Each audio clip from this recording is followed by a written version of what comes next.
Okay, so the next project is making this little box room a bit bigger. So this is my son's little box room. As you can see, it's a tiny little room and it's got this funny original feature, this sort of curved wall that comes in and just steals a bit of the floor. So what I'm going to do is knock this wall down and then square this little tiny room off. So just starting to think about it. So this is in the landing, so this wall will stay and I'll extend this wall that way with stud-work wall. I'm probably going to use acoustic plasterboard on the outside of it. And then this is the big bedroom. It's a bit of a mess, but I'm going to be knocking out where that cupboard is and squaring this room off into here to make this room smaller, but that room bigger. So I'll show you the build. So the first thing I'm going to do is rip up the floor in the loft over where that wall is to see what's going on in terms of the ceiling. I can see the wall, it would be just about here. It does not come up through the loft floor. It's not supporting the main roof. It's not sort of carrying on through here.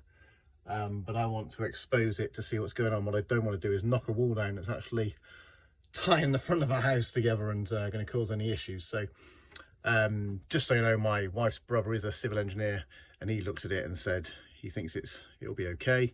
And some of our neighbours have done a similar thing. They've paid people to do this, so it should be okay, but I'll show you how I do it. But first, up comes the floor. Okay, so now the carpet's up. Here's my floorboards. I'm just marking where the wall is beneath.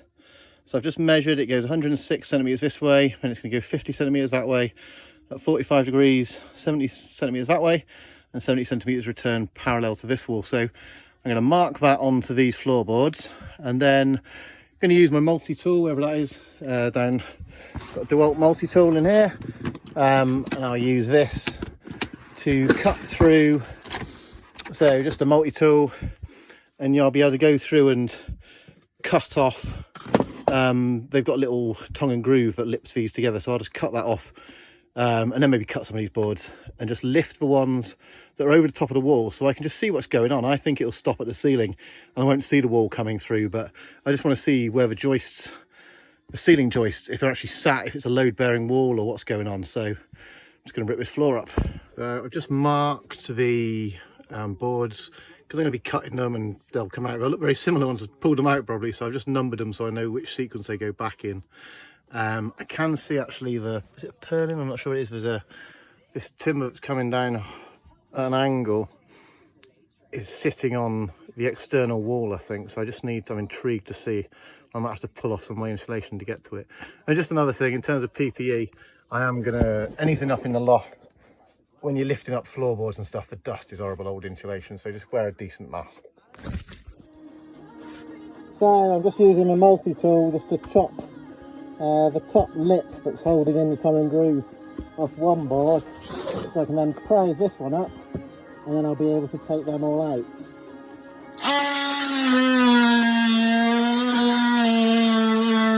Obviously watch out for electric cables. Do a test for electric cables first, and or don't cut deep enough to hit anything. First board out.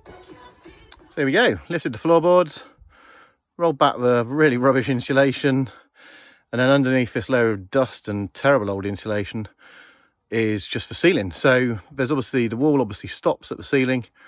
I mean, it might be supporting these joists to some extent, but these joists will extend over and be supported at the end of the wall. So I'm fairly hopeful I can take this wall out, and then I'll obviously be putting a new wall back on a slightly different, rather than going that way across 45 degrees and back, my new wall will go across and straight here. So these joists will still have a decent stud work wall holding them up. And whilst I'm building it, I won't come up here and put lots of weight on top of it or anything. I won't put all this back out. I'll just leave it like this, so there's as little weight as possible underneath. So yeah, I'm pretty pleased with that. Made a bit of a mess, probably didn't need to do it, but at least I've got peace of mind. Structurally, I think this should be fine.